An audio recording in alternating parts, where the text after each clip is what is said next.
நம்மளோட ஒவ்வொருத்தரோட வாழ்க்கையிலையும் எப்போவுமே சந்தோஷம் நிலச்சிருக்கணும் தான் ஒரு ஆசை இருக்கும். நம்மளுடைய வாழ்க்கை தொடர்ந்து முன்னேறிக்கிட்டே போகும்போது சில பிரச்சனைகள், சில கோபங்கள், சில சந்தர்ப்பங்கள்னால நம்ம கஷ்டப்பட வேண்டியது இருக்கும். ஸோ அந்த மாதிரி சூழ்நிலைகள்னால கஷ்டப்படுறது ஒரு விதம். எதுவுமே இல்லைன்னா கூட சந்தோஷமான வாழ்க்கையை வச்சுக்கிட்டு எது இருந்தாலும் எனக்கு ஏதோ ஒன்று மிஸ் ஆகுதே, இது இப்படி இருந்திருக்கலாமே, நமக்கு எதுவுமே கிடைக்கலையே அப்படின்ற மாதிரி நம்ம ஓவர் திங்கிங் பண்ணிட்டு அதையே நினச்சி ரொம்ப கஷ்டப்படுவோம். என்னடா இது வாழ்க்கை, யாருமே ஒரு கரெக்டான செட்டு இல்லையே, ஏன் இப்படிலாம் இருக்காங்க அப்படின்ற மாதிரி நம்மளே குழப்பிக்குவோம். நல்லா போகிற வாழ்க்கையில் நாமளே பிரேக் போடுவோம். இந்த மாதிரி நிறைய நேரங்களில் நடக்கும். ஈவன் எனக்கே நடக்கும். இந்த மாதிரியான ஒரு நிம்மதி இல்லாத வாழ்க்கையில் நான் சொல்லக்கூடிய ஒரு கதையிலிருந்து நம்ம கற்றுக்க போகிற ஒரு முக்கியமான விஷயம் நம்மளை விடுபட வைக்கும், நம்ம சந்தோஷமாக இருக்க வைக்கும். அது என்னப்பா? அந்த குட்டி ஸ்டோரி தான் நம்மளோட இந்த குட்டி ஸ்டோரி எபிசோடில் இடம்பெற போகுது. தொடர்ந்து இணைந்திருங்கள். நீங்கள் சிரிக்கின்ற போதிலும் அழுகின்ற போதிலும் வழித்துணை போலவே என் குரலுடன் தோன்றுவேன். நீங்க கேட்டுக்கிட்டு இருக்கீங்க RJ Mano, Tamil self help improvement motivational podcast. இது உங்களோட நம்பிக்கை. உங்களால் நான், உங்களால் மட்டுமே நான். அனைவருக்கும் அன்பான வணக்கங்கள். நண்பா நண்பி எல்லாரும் எப்படி இருக்கீங்க? ஒரு அழகான வாரத்தோட உங்களை சந்திக்கிறதுல ரொம்பவே சந்தோஷம். உங்கள் வாழ்க்கையில் எல்லாமே செம்மையாக போயிட்டுருக்கு அப்படின்ற நம்பிக்கை இருக்கிறது. எங்கப்பா செம்மையாக போகுது, சமத்தியாக அடி வாங்குறேன் அப்படின்ற மாதிரியான ஒரு கஷ்டங்களோட பயணிக்கக்கூடிய மனிதர்களாக இருந்தால் கூட நண்பா நண்பி, உங்கள் வாழ்க்கை மாறும். உங்களால் மட்டுமே மாற்ற முடியும். கண்டிப்பாக நீங்கள் நினச்சபடி எல்லாமே சந்தோஷமாக மாறுங்க. ஆல்ரைட், நம்ம இந்த வாரம் குட்டி ஸ்டோரி எபிசோடில் என்ன குட்டி ஸ்டோரி கேட்க போகிறீங்க? அதுக்கு முன்னாடி எல்லா பேருமே மறக்கிறீங்கன்னு நினைக்கிறேன். நம்மளுடைய 2வது எபிசோட் சிடி கூடிய விரைவில் வரப்போகுது. அதுக்கு நம்ம ஒரு கான்டெஸ்ட் அறிவிச்சிருந்தோம். என்ன போட்டினா, நம்ம பாட்காஸ்ட் உங்களுக்கு ஏன் பிடிக்கும், எதுக்கு பிடிக்கும், உங்கள் பாட்காஸ்ட்டை மற்ற நண்பர்களுக்கு பரிந்துரைப்பீங்களா? அது மட்டும் இல்லாமல் இந்த பாட்காஸ்ட்டை பிடிச்சதுக்கு காரணங்கள் என்ன, உங்கள் வாழ்க்கையில் ஒரு மாற்றத்தை ஏற்படுத்துன்னு நினச்சிங்கன்னா அது என்ன, என்கிட்ட உங்களுக்கு என்ன பிடிக்கும் இல்லை பிடிக்காது என்ன, இந்த மாதிரி மொத்த ஃபீட்பேக்கையும் 100 வரைக்கு மிகாமல், ரொம்ப சின்னதாக இருந்தால் கூட பரவாயில்ல, RJ Mano _ இந்த இன்ஸ்டாகிராம் பேஜில் எழுதி அனுப்பலாமே. இது நான் ஒவ்வொரு வாரமும் சொல்கிறேன், ஆனால் யாருமே அனுப்ப மாட்டேறீங்க. ஒரு சில பேர் அனுப்புறதுக்கு ட்ரை பண்ணிக்கிட்டு இருக்கீங்க, ஆனால் அனுப்ப மாட்டேறீங்க அப்படின்னு நினைக்கிறேன். இவ்வளோ கேட்குறீங்க, இவ்வளோ சப்போர்ட் பண்ணுறீங்க, அதை பண்ண மாட்டேறீங்க. இதை பண்ணும்போது என்ன கிடைக்கும் அப்படின்னா, உங்களுக்கு சூப்பரான ப்ரைஸ் உங்கள் வீட்டை நோக்கி வரும். அது மட்டும் இல்லாமல் நம்ம பாட்காஸ்ட்டில் நீங்கள் நானும் சேர்ந்து 200வது எபிசோடில் பேசலாம். அதுக்காக தான் நான் வெயிட் பண்ணிகிட்டு இருக்கேன். உங்கள் சப்போர்ட் இல்லாமல் இந்த அளவுக்கு ரன் பண்ணவே முடியாதுங்க. உங்கள் சப்போர்ட்னால மட்டும்தான் இந்த அளவுக்கு ரன் பண்ண முடியும். நீங்கள் அதனால எந்த பாட்காஸ்ட் பிளாட்ஃபார்ம் பண்ண மறக்காம சப்ஸ்கிரைப் ஃபாலோ பண்ணிவிடுங்க. நீங்கள் ஸ்பாட்டிஃபைல இல்லை ஆப்பிள் பாட்காஸ்ட் லிசன் பண்ணுறீங்க, உங்களுக்கு 5 ரேட்டிங்ஸை தொடர்ந்து கொடுத்துட்டே இருங்க. ஏன்ப்பா அந்த 5 ரேட்டிங்ஸை கேட்குற? அந்த 5 ரேட்டிங்ஸில் தான் நம்ம நிறைய மக்களை ரீச் அடைவதற்கான வாய்ப்புகளை எடுத்துரும். ஏன் உனக்கு என்ன அப்படின்னு கேட்டிங்கன்னா, எனக்கு எதுவுமே கிடையாதுங்க. நான் என்னோட ஓன் ஃப்ரீ டைமிங்கில் உங்களுக்காக தொடர்ந்து இதை நான் கொடுத்துக்கிட்டே இருக்கேன். மோட்டிவேஷனை. ஸோ இதை கொடுக்கறதுக்கு காரணமே உங்களோட புன்னகை தான். நிறைய பேர் நீங்கள் உங்கள் வாழ்க்கையில் மாற்றத்தை ஏற்படுத்துது அப்படின்ற மாதிரி சந்தோஷத்தை என்கிட்ட பகிர்ந்துருந்தீங்க. அது எனக்கு போதுங்க. அதனால் நீங்கள் எனக்காக அதை பண்ணுங்கள். ரொம்ப நேரம் மொக்க போட்டாச்சுன்னு நினைக்கிறேன். அது மட்டும் இல்லாமல் RJ Mano _ இந்த இன்ஸ்டாகிராம் பேஜில் உங்களுக்காக நான் வெயிட் பண்ணுறேன். நீங்கள் என்ன மெசேஜ்னாலும் எனக்கு அனுப்பலாம், என் கூட நீங்கள் பேசலாம். ஆல்ரைட், இந்த வாரம் குட்டி ஸ்டோரி எபிசோட். நம்ம எப்போவுமே ஒரு ஆல்டர்னேட்டிவாக ஒரு குட்டி ஸ்டோரி எபிசோடும் டிப்ஸ் எபிசோடும் பண்ணிகிட்டே இருப்போம். இந்த வாரம் குட்டி ஸ்டோரி எபிசோடில் நான் சொன்ன மாதிரி நம்மளை அறியாமலே ஒரு நிம்மதி இல்லாத வாழ்க்கையை நம்ம தொடர்ந்துக்கிட்டு இருக்கோம். எல்லாமே இருந்தும் என்கிட்ட நிம்மதி இல்லை அப்படின்னு சொல்கிறவங்களுக்கான கதை தான் இது. ஒரு அரசன் இருக்கிறாரு. அவர் ஞானிகிட்ட போய் சொல்கிறாரு, என்னால் நிம்மதியாகவே இருக்க முடியல ஞானி அவர்களே அப்படின்னு சொல்கிறாரு. ஞானி பார்க்குறாரு, உன் கடமையை நீ கரெக்டாக செய்கிறியா அப்படின்னு ஞானி கேட்குறாரு. ஆ ஆமாம் ஐயா, என் நாட்டிற்கு யாருமே எனிமியும் கிடையாது. எந்த ஒரு தீஃபோ இல்லை கல்வரோ யாரும் என்னை பயமுறுத்துறதும் கிடையாது. அது மாதிரி நான் அதிக வரி, வட்டி இது எதையுமே நான் மக்கள் மேலே சுமத்துறது கிடையாது, இல்லை கொடுப்பது கிடையாது. முறையாக யாராருக்கு என்னென்ன நீதி வேணுமோ அதையும் நான் கொடுக்குறேன். நாட்டு மக்களும் நல்ல ரொம்ப சந்தோஷமாக பொற்கால ஆட்சியில் வாழ்கிறாங்க. ஆனாலும் என் மனசில் எப்போவுமே ஒரு அமைதி இருக்கவே மாட்டுது. எனக்கு ஏன் இந்த அரச பதவியில் எனக்கு நிம்மதியே கிடைக்கல அப்படின்ற மாதிரி சொல்கிறாரு. ஓ அப்படி போகுதா அப்படின்னு சொல்லிட்டு ஞானி, அப்படின்னா ஒன்று செய்யலாமே, உன் நாட்டை என்கிட்ட கொடுத்துரு அப்படின்ற மாதிரி ஞானி சொல்கிறாரு. உடனே அப்பா அப்படின்னு சொல்லிட்டு எடுத்துக்கங்க ஞானி அவர்களே, நீங்களே லீட் பண்ணுங்க அப்படின்னு சொல்லுவார். உடனே ஞானி அவர்கிட்ட பார்த்து, என்னப்பா பொசுக்குன்னு சொல்லிவிட்ட, சரி நீ என்ன செய்வ அப்படின்ற மாதிரி ஞானி கேட்குறாரு.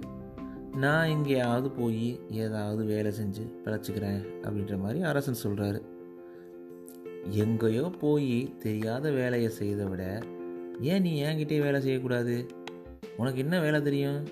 ஐயா, இது வரைக்கும் இந்த நாடை ஆட்சி செஞ்சுருக்கேன், அப்புறம் என்ன அந்த வேலை எனக்கே பண்ணு, நான் இந்த அரசராக இருந்துக்கிறேன், நீ எனக்கு ஒரு வேலைக்காரனோ இல்லை பிரதிநிதியாகவோ இருந்து இந்த நாட்டை ஆண்டுட்டு வா அப்படின்ற மாதிரி சொல்கிறாரு. நான் கொஞ்சம் தூரம் வெளில போயிட்டு நான் வர்றேன், கணக்கு வழக்கெல்லாம் பார்க்குறேன் அப்படின்னு சொல்கிறாரு. உடனே மன்னர், சரிங்கய்யா ட்ரை பண்ணலாம் அப்படின்ற மாதிரி சொல்கிறாரு. ஒரு வருஷம் போயிடுச்சு. ஞானியும் அந்த கிங்கை பார்க்கறதுக்கு திருப்பி வர்றாரு. இப்போ அந்த கிங்கும் அந்த அரசனும் ரொம்ப மகிழ்ச்சியாக இருக்கான், ரொம்ப சந்தோஷமாக இருக்கான். அவரை வரவேற்று உபசரித்து நாட்டோட கணக்கு வழக்கெல்லாம் எடுத்து டபக்குன்னு நீட்டுறாப்புல நம்ம முன்னாள் அரசர். அது கிடக்கட்டுப்பா, ஞானி கேட்குறாரு, நீ இப்போ எப்படி இருக்க?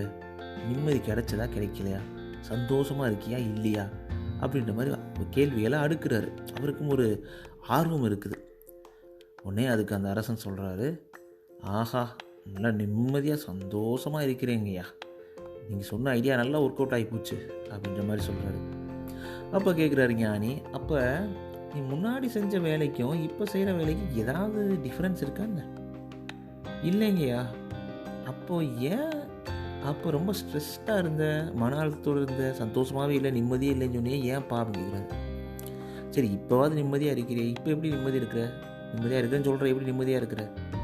உடனே அப்போ தான் அரசனுக்கு ஒரு தாட் ப்ராசஸே வந்துச்சு, ஒரு தாட் வந்தது. ஆஹா, அப்போ இதுதானே பண்ணோம், அப்போ என்ன பிரச்சனை அப்படிமா யோசிக்க ஆரம்பிச்சிருக்கான். அதுக்கு தான் ஞானி சொல்கிறாரு, அப்போது நீ இந்த ஆட்சியும் இந்த மக்களும் இந்த அதிகாரமும் எல்லாம் என்னோடது அப்படின்னு நீ திங்க் பண்ண. இப்போது இது எனக்கு இல்லை, எனக்கு மேலே ஒருத்தர் இருக்கார், அவரோடது, நான் இங்கே வெறும் வேலைக்காரன்தான் அப்படின்ற மாதிரி ஒரு எண்ணம் உனக்குள்ளே வருது. கரெக்டாக? அந்த மனம்தான் எல்லாத்துக்கும் காரணம். எப்போவுமே நான் தான் பெரிய ஆள், நான் தான் அந்த உலகத்தை ஆட்டி வைக்கிறேன், இந்த குடும்பத்துக்கு நான் தான் எல்லாத்தையும் பண்ணுறேன், நான் பெரிய ஆள், என்னை எல்லோரும் மதிக்கணும், நான் சொல்கிறதெல்லாம் கேட்கணும், நான் என்ற எண்ணம் வரும்போது அத்தனை துயரங்களும் உன்னை சூழ்ந்து கொண்டு விடும். இந்த உலகம் எனதல்ல, எல்லாருக்கும் உரியது. நம்ம கொஞ்ச நாள் வாழ போகிறோம். இந்த உடலும் எனதல்ல, எனக்கு அளிக்கப்பட்டது. இந்த உயிரும் எனதல்ல, எனக்கு கொடுக்கப்பட்டது. இப்படி உணர்ந்தாலே நம்மளை சுற்றி இருக்க துன்பங்கள் அனைத்தும் ஓடிவிடும். இது ஆசையும் சொல்லலாம். எனக்கு இன்றைக்கி ஏதோ ஒரு பிரச்சனை நடக்குது, ஏதோ ஒரு நடக்குதுன்னா உடனே ஐயோ நம்மளுக்கு போச்சே வாழ்க்கை, அது போச்சு இது போச்சு அப்படின்னு சொல்லிட்டு பதறாமல், வாழ்க்கை இதுவும் கடந்து போகும், இது எல்லாமே நன்மைக்கு அப்படின்ற எண்ணுகிற எண்ணம் தான் உங்களை சந்தோஷத்தை நிலைக்க செய்யும். எது நடந்தாலும் எல்லாம் நன்மைக்கு தாங்க. ஏன்னா இந்த உலகத்தில் நீங்களோ நானோ இருக்க போகிறது ரொம்ப கொஞ்ச நாள். அந்த கொஞ்ச நாளில் நம்மளுக்கு கிடைச்சிருக்க இந்த அழகான வாழ்க்கையை ஒவ்வொரு நொடியும் என்ஜாய் பண்ண வேண்டாமா? அதை விட்டு நம்மளுக்கு கிடைக்காத ஒரு விஷயத்தை ஏங்குறதும், இல்லை தேவையில்லாத மக்கள்கிட்ட பேசுகிறதும், தேவையில்லாத எண்ணங்களை மனசில் குப்பை மாதிரி போட்டு ஓவர் திங்கிங் பண்ணுறதும், எனக்கு எதுவுமே சரியாக நடக்கலை, இது பண்ணணும் அது பண்ணணும் சொல்லிட்டு திங்க் பண்ணுறதுக்கு என்ன இருக்குது? நமக்கு பிடிச்சதை பண்ணலாமே, நமக்கு பிடிச்சதை செய்யலாமே, வாழ்க்கையை ஒவ்வொரு நாளும் ஒவ்வொரு என்ஜாய் பண்ணி பார்க்கலாமே. இதுதான் இந்த வாழ்க்கையில் நம்ம கற்றுக்கக்கூடிய, இந்த குட்டி ஸ்டோரியிலேருந்து கற்றுக்கக்கூடிய ஒரு முக்கியமான கரு. நான் என்ற ஒரு அகங்காரம் எப்பயுமே அழிக்கணும். நம்ம எல்லாரும் வாழ்கிறோம், நம்ம இந்த உலகத்தில் ஒரு பிரதிநிதி இருப்போம், நாளைக்கு இருப்போமோன்னு தெரியாது. அந்த எண்ணம் போதும், எதையுமே உங்கள் மனசை பாதிக்கவே செய்யாது. சந்தோஷமாக உங்களுக்கு பிடிச்ச மாதிரி உங்களுக்கு கிடைச்சதை நினச்சி சந்தோஷப்பட்டு வாழ்க்கையை வாழலாம் அப்படின்றது இந்த குட்டி ஸ்டோரி அழகாக சொல்லியிருக்கு. கண்டிப்பாக அந்த குட்டி ஸ்டோரி நமக்கு ஒரு மிகப்பெரிய கருத்தையும் ஒரு மிகப்பெரிய ஆழமான கருத்தையும் வெளியிட்டு போயிருக்கு அப்படின்னு தான் சொல்லலாம். ஸோ ஒவ்வொரு நாளும் ஒவ்வொரு நேரமும் உங்களுக்கு பிடிச்ச மாதிரி உங்களுக்கு நினச்ச மாதிரி வாழ்க்கை அமையவிருக்கிறது, அமைய போகும். அதற்கான மந்திரத்தையும் உங்களுக்கு சொல்லியிருக்கேன்.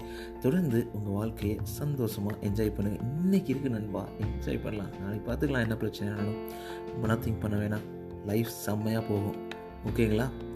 ஆல்ரைட் நண்பா, நண்பி, உங்களோட சப்போர்ட் ரொம்ப முக்கியம். மறக்காமல் சப்ஸ்கிரைப், ஃபாலோ பண்ணுங்கள். எந்த நீங்கள் பாட்காஸ்ட் பிளாட்ஃபார்ம் லிசன் பண்ணணும். அது மட்டும் இல்லாமல் நீங்கள் ஸ்பாட்டிஃபை, ஆப்பிள் பாட்காஸ்ட் அப்படின்னா 5 ரேட்டிங்ஸ் கொடுத்துட்டே இருக்குது. அது ரொம்ப யூஸ்ஃபுல்லாக இருக்கும். ஏன் உங்களுக்கு முன்னாடியே காரணம் சொன்னேன், நம்மளுடைய 200th எபிசோடில் நம்ம கான்டெஸ்ட்டில் பங்குகிறக்கூடிய நல்ல நண்பர்கள் நீங்களாக இருக்கலாம், நண்பிகள் நீங்களாக இருக்கலாம். உங்களுடைய கருத்தை, இந்த பாட்காஸ்ட் ஏன் பிடிக்கும், எதுக்கு பிடிக்கும், இது ஏன் நீங்கள் கேட்கணும்னு நினைக்கிறீங்க, உங்கள் வாழ்க்கை என்ன மாற்றத்தை ஏற்படுத்துச்சு, இதோட ஃபீட்பேக் என்ன அப்படின்றது RJ_Mano_ இந்த இன்ஸ்டாகிராம் பேஜில் எனக்கு எழுதி அனுப்புங்க. த பெஸ்ட் சப்மிஷனுக்கு ஒரு சூப்பரான ப்ரைஸ் காத்துக்கிட்டு இருக்கு, உங்கள் வீடு நோக்கி வரும். அது மட்டும் இல்லாமல் நீங்கள் இந்த பாட்காஸ்ட் பிளாட்ஃபார்ம்லையும் நம்ம 2 பேரும் சேர்ந்து பேசலாம். மறக்காமல் RJ_Mano_ இந்த இன்ஸ்டாகிராம் பேஜில் நீங்கள் எப்போனாலும் என்னை கனெக்ட் பண்ணலாம், எப்போனாலும் நீங்கள் பேசலாம். அடுத்த டிப்ஸ் எபிசோடில் உங்களை சந்திக்கிறேன். அது வரைக்கும் உங்கள் மீது வருவது மனோ. நீங்கள் கேட்டுக்கிட்டீங்க RJ_Mano, Tamil self help improvement motivational podcast. இது உங்களோட நம்பிக்கை. நான் உங்கள்கிட்ட பேசிட்டு இருக்கேன். மனோ, டேக் கேர் நண்பா, நண்பி, சந்தோஷமா இருங்க. Bye bye.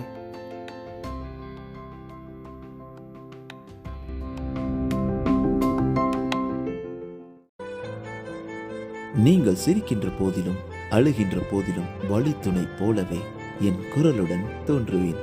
நீங்க கேட்டுக்கிட்டு இருக்கீங்க RJ_Mano, Tamil self help improvement motivational podcast. இது உங்களோட நம்பிக்கை. உங்களால் நான், உங்களால் மட்டுமே நான்.